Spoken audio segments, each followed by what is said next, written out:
आज के समय में इंटरनेट के अलावा कुछ भी कर पाना संभव नहीं है। इसके चलते आप दुनिया भर के लोगों से संपर्क साधते हैं और इन्हें ईमेल कर पाते हैं। व्हाट्सएप और फेसबुक के जरिए लोगों से चैट कर पाते हैं। किसी भी जानकारी को जुटाना हो तो गूगल का प्रयोग करते हैं। यहाँ तक कि आप हर रोज इंस्टाग्राम पर जो रील देखते हैं, इसमें भी आपकी मदद इंटरनेट करता है। लेकिन क्या आपको मालूम है कि सबसे ज्यादा तेज इंटरनेट कहाँ चलता है? आपको बता दें कि संयुक्त अरब अमीरात यूएई में 210.79 MBPS की स्पीड से इंटरनेट चलता है। वही इसके बाद कतर का नंबर आता है। यहाँ 192.71 MBPS की स्पीड से इंटरनेट चलता है। इसके अलावा भारत की बात की जाए तो यहाँ 50.21 MBPS से इंटरनेट चलता है। क्या आपको पता है कि हमारे भारत के कितने नाम हैं? तो चलिए आज जानते हैं। हजारों सालों के इतिहास में हमारे भारत के 9 नाम रखे गए हैं। कभी इंडिया नाम प्रचलित हुआ तो कभी इसे भारत बुलाया गया। किसी इतिहासकार ने इसे हिंद लिखा तो किसी ने हिंदुस्तान कहा। प्राचीन ग्रंथों में इसे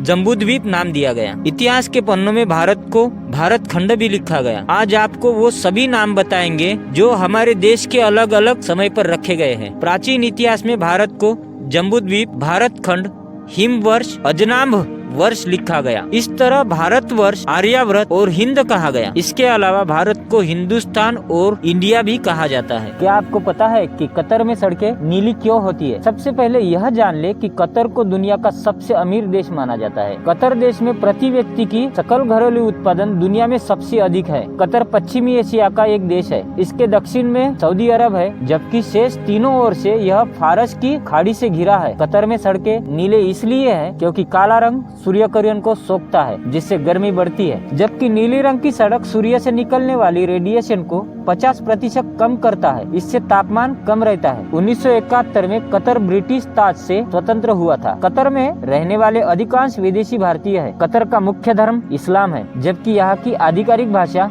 अरबी है। कतर में इस्लाम धर्म को मानने वालों की संख्या करीबन 70% है। हालांकि कतर में बड़ी संख्या में विदेशियों के रहने के कारण यहाँ हिंदू, ईसाई और बौद्धों की संख्या भी पाई जाती है। कहते हैं दिन की शुरुआत उगते हुए सूरज के साथ होती है। इसी प्रकार दिन का खात्मा भी डूबते हुए सूरज के साथ होता है। ऐसे में आपने नोटिस किया होगा कि उगते और डूबते सूरज का रंग लाल होता है। यह नजारा भी देखने में बेहद खूबसूरत होता है, जो किसी का भी मन मोह लेता है। लेकिन क्या आप जानते हैं कि उगते और डूबते सूरज का रंग लाल क्यों होता है? दरअसल सूरज की रोशनी को धरती पर आने के लिए हवा की कई परतों से होकर गुजरना पड़ता है। नीचे आने के लिए ये रोशनी अपनी दिशा भी बदलती है और बट जाती है। ऐसे में जब सूरज की रोशनी ऊपरी परत से होकर गुजरती है तो नीली वेवलेट बढ़ जाती है। इससे ये नीली किरणें लंबी दूरी नहीं तय कर पाती, लेकिन संतरी और लाल रंग की किरणें लंबी दूरी तय कर पाती है। इसलिए उगते और डूबते सूरज का रंग लाल होता है।